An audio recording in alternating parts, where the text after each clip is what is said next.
நாம்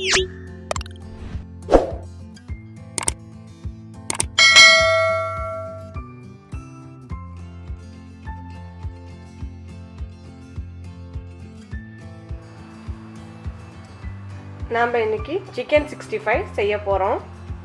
chicken 65 செய்ய first boneless chicken ஒரு 1/2 kg நல்லா சின்ன சின்ன பீஸா கட் பண்ணி எடுத்துக்கோங்க. நீங்க bone இருக்கிற பீஸும் எடுத்துக்கலாம். அது கூட 1 டீஸ்பூன் அளவுக்கு இஞ்சி பூண்டு விழுது, 1 டீஸ்பூன் அளவுக்கு ரெட் சில்லி பவுடர், 1 டீஸ்பூன் அளவுக்கு கொத்தமல்லி தூள், 1/4 டீஸ்பூன் அளவுக்கு ஜீரகத்தூள், 1 டீஸ்பூன் அளவுக்கு கரம் மசாலா, 1 டீஸ்பூன் அளவுக்கு சால்ட், 1 டேபிள் ஸ்பூன் அளவுக்கு கார்ன்ஃப்ளவர்,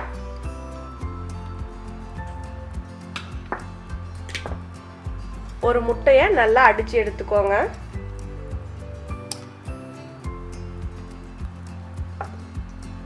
அதோட கொஞ்சமா லெமன் ஜூஸ்,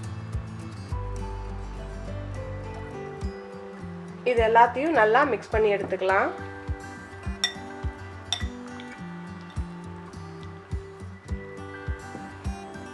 நல்லா மிக்ஸ் பண்ணியாச்சு. கடைசியில கொஞ்சமா ஒரு ஆயில் வந்து ஒரு 2 டீஸ்பூன் அளவுக்கு. எதுக்குன்னா எண்ணெயில நம்ம சிக்கனை பொரிக்கும் போது ஒன்னோட ஒன்று ஒட்டாம இருக்கும். இது எல்லாத்தையும் மிக்ஸ் பண்ணி ஒரு அரை மணிலிருந்து 1 மணி நேரம் போல ஊற வைக்கணும். ஃப்ரிட்ஜ்லயும் வைக்கலாம், இல்லை நீங்க வெளியே வச்சுக்கலாம். நம்ம மேரினேட் பண்ணி வச்சிருக்கக்கூடிய சிக்கன் 65 இப்போ நம்ம பொரிச்சு எடுத்துடலாம். எண்ணெய் நல்லா ஹை ஹீட்ல நல்லா காய வச்சு எடுத்துக்கோங்க. ஒவ்வொரு சிக்கன் பீசஸா போட்டு நம்ம பொரிச்சிடலாம். நிறைய போட்டுறாதீங்க, ஒன்னோட ஒன்று ஒட்டிக்கும். இதை வந்து நல்லா ஒரு ஹை ஹீட்ல ஒரு 5 நிமிஷம் போல நாம நல்லா ஃப்ரை பண்ணிக்கணும். பாருங்க, நல்லா ஒன்னோட ஒன்று ஒட்டாம நல்லா அருமையா வெந்துட்டு இருக்கு.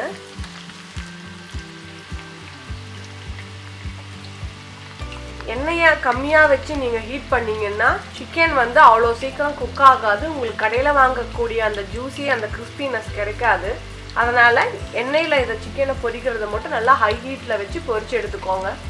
பார்த்தீங்கன்னா நம்ம சிக்கன் 65 அருமையாக ரெடி ஆயிடுச்சு. நம்ம அருமையான சிக்கன் 65 ரெடியாக இருக்கு. உங்களுக்கும் இந்த ரெசிபி பிடிச்சிருந்தா நீங்களும் கண்டிப்பாக இதை வீட்டில் ட்ரை பண்ணி பாருங்கள். மறக்காமல் எனக்கு கமெண்ட் பண்ணுங்கள்.